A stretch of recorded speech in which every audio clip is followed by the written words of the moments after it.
Quelles sont les conditions pour qu'Homo sapiens émerge?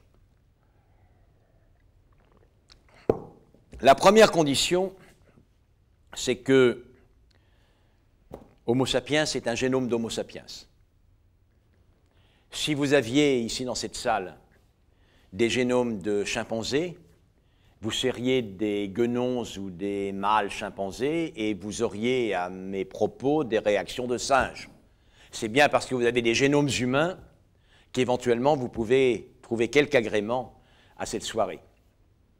Donc, première condition sine qua non, il faut que vous ayez un génome humain.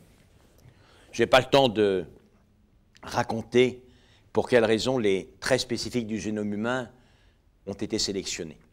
Mais ça ne suffit pas.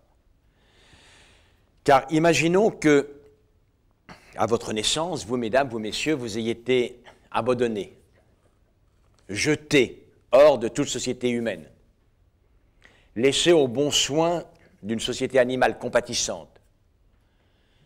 Le mythe de Kipling et de Mowgli, l'enfant de la jungle.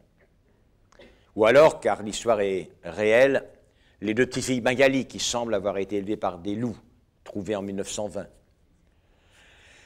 Ou encore Victor de l'Aveyron, qui a été bien décrit par l'ancien médecin de Napoléon. Tous ces jeunes avaient des génomes humains, auraient pu être, ils étaient programmés le cas échéant pour être qui?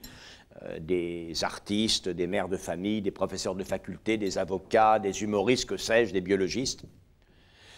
Mais en dehors de l'économie d'un échange humain, il n'était rien de tout cela. Et ils n'avaient pas pu faire prospérer les potentialités portées par leur génome. L'humanité commence à deux.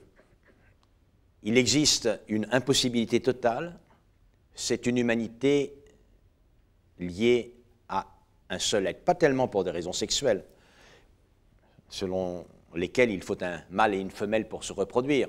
Même si nous nous reproduisions par clonage, ça serait vrai. Il faut deux êtres ayant des génomes d'Homo sapiens et qui s'humanisent l'un l'autre.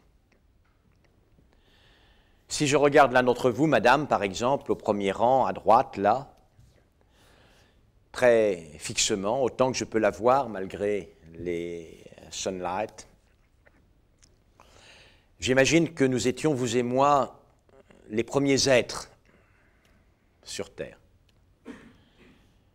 Et vous voyant là, je me rends compte que vous avez été le miroir, certes déformant, certes aux propriétés inconnaissables pour moi, mais dans lequel j'ai dû voir pour la première fois mon image, mirer cette représentation de moi grâce à laquelle je vais prendre conscience de ce moi dont parlent aussi bien Descartes que Freud.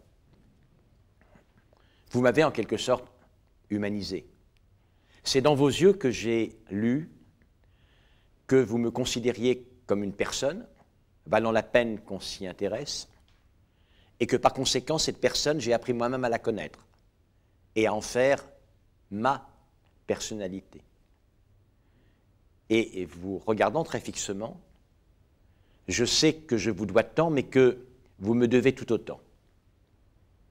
Et que vous m'avez humanisé, mais que je vous ai humanisé également. Puisque je ne peux me connaître que dans vos yeux, je n'ai de cesse que de me poser la question, quelle image de moi ces yeux me renvoient-ils? Que pensez-vous, madame, de moi? Quelle réaction ont mes propos à mon regard, sur votre pensée à mon propos? Et comme je dépends dans le sentiment que je porte sur moi-même de votre regard, je vais tout faire pour essayer de le rendre plus favorable, plus compatissant, plus accueillant, pour vous manipuler en quelque sorte. Et je n'ai pas de doute que vous procédez exactement de même en ce qui me concerne. L'un et l'autre, à la fois indissociables et irréductibles l'un à l'autre, et un oxymoron matrice originelle d'où émerge l'humanité. un peu à la manière dont, éloignés dans une cheminée, deux bûches incandescentes ne flamboient pas, mais ne font que rougeoyer. Il faudra les rapprocher pour qu'elles parviennent à s'embraser l'une l'autre, à s'embrasser, à s'embraser l'une l'autre, et que crépite la flamme. Voilà ce qu'est l'humanité.